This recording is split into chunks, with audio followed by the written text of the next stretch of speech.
We need to talk. Grab a cup of coffee or maybe a glass of wine and sit down with me for a minute, because my heart has been absolutely racing all morning. If you've been scrolling through your feeds lately, you might have seen the headlines that made all of our stomachs drop. You know the ones. The whispers about Jon Stewart's condition. The terrifying teasers saying a friend confirms the worst. For a generation of us, Jon Stewart isn't just a TV host. He's the voice of reason in a room that's constantly on fire. He's the dad we wish we had, the cool uncle who tells it like it is, and the only person who can make the end of the world feel a little bit bearable because, at least, we're laughing together. So, when the internet starts buzzing with words like heartbreaking and condition attached to his name, it feels personal. It feels like a panic attack. I spent the last few hours digging through every report, every insider quote, and every clip to get to the bottom of this because I refuse to let us sit in the dark and worry. And what I found is a mix of relief, reality, and a little bit of that emotional heaviness that comes with watching our heroes get older. The rumor that stopped our hearts. Let's address the elephant in the room, the terrifying phrase, "a friend confirms the worst." In the world of celebrity news, this is the phrase that usually precedes the news we never want to hear. Naturally, when this started circulating about Jon, the immediate fear was for his physical health. We've seen him age, gracefully yes, like a fine silver fox wine, but we've also seen the toll the job takes on him. The gray in the beard is real. The lines around the eyes are deeper.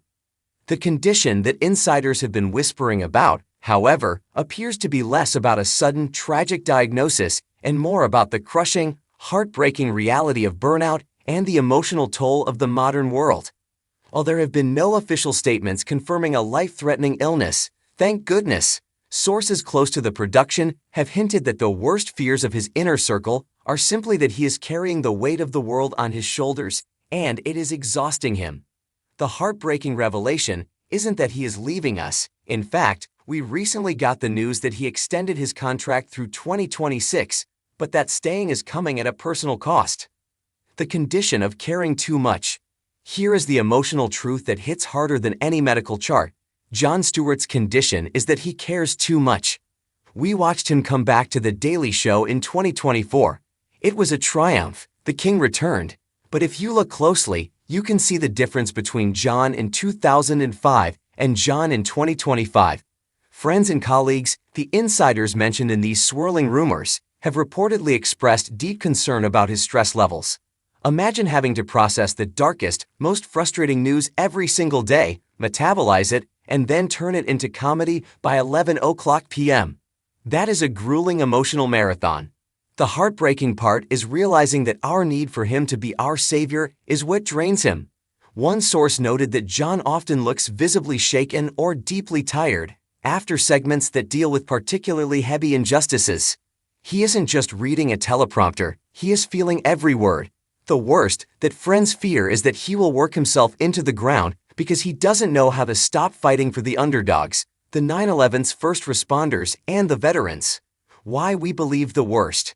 Why did this rumor catch fire so fast? Why were we all so ready to cry? Because we are traumatized. We have lost so many icons in the last few years. We lost Matthew Perry. We lost Betty White. We are terrified of losing the people who make us feel safe. Jon represents a safety blanket for millions of people.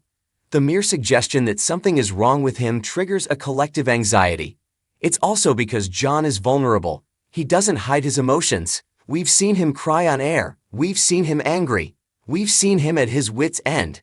When a headline says, "Jon Stewart's condition," we believe it because we see the condition of his heart every Monday night. We see a man who is tired of the screaming matches and the hypocrisy. The silver lining, he isn't going anywhere. Now, let's take a deep breath and look at the good news that got buried under the scary clickbait. Despite the exhaustion, despite the rumors, and despite the heartbreaking state of the world, Jon Stewart is staying.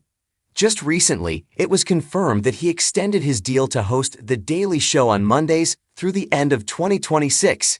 If he were truly in the midst of a secret, debilitating medical crisis, this extension likely wouldn't have happened. He is choosing to stay in the fight. This is the resilience that makes us love him. It's the Stewart spirit. Even when he's tired, even when his friends are telling him to go retire to a farm and pet goats, which he loves to do, by the way. He straps himself back into the chair because he knows we need him. A message to Jon and to you. So here is the verdict on today's Heart News. The rumors of a tragic ending are, thankfully, greatly exaggerated. The friend confirming the worst is likely expressing a deep protective worry about his workload rather than a medical prognosis. But let this be a reminder to us, his fans. We can't take him for granted. Jon, if you're reading this, and we know you probably aren't because you're smart enough to stay off the comments section, please take a nap. Drink some water. Hug your family. We love having you back, but we love you more. We would rather have arrested Jon Stewart for 10 years than an exhausted Jon Stewart for 2. And to you, the reader who clicked on this with a lump in your throat, it's okay. He's okay. We can dry our eyes now. The world is still crazy, the news is still chaotic, but Jon Stewart is still behind that desk, pen in hand, ready to make sense of it all. And that, my friends, is the best news we could ask for today.